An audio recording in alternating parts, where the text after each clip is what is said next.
वाक्य व्यवस्थित ऐका. क्रोधाने प्राणशक्तीचा नाश होतो.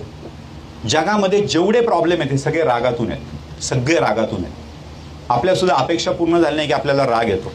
मला असं पाहिजे होतं, मिळालं नाही, राग येतो. पोराने ऐकलं नाही, राग येतो. नवऱ्याने ऐकलं नाही, राग येतो.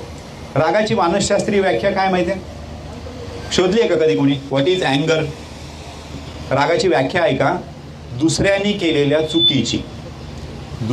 केलेल्या चुकीची स्वतःला करून घेतलेली शिक्षा म्हणजे राग. कळतंय काय? दुसऱ्याने केलेल्या चुकीची स्वतःला करून घेतलेली शिक्षा म्हणजे राग. पोरग मनासारखं वागलं नाही, बापाला राग येतो. अरे चूक तुझी नाहीये दादा, तो तसा वागलेला नाहीये.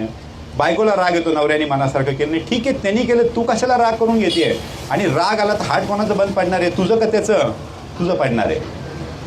कायम लक्षात ठेवा, राग ज्याला येतो त्याला हार्ट अटॅक येतो. ज्याच्यामुळे येतो त्याला अजिबात अटॅक येत नाही. खूप महत्वाचं वाक्य सांगितलं मी. ज्याच्यामुळे येतो त्याला अटॅक येत नाही. ज्याला राग येतो त्याचा हार्ट बंद पडतं त्याला अटॅक येतो.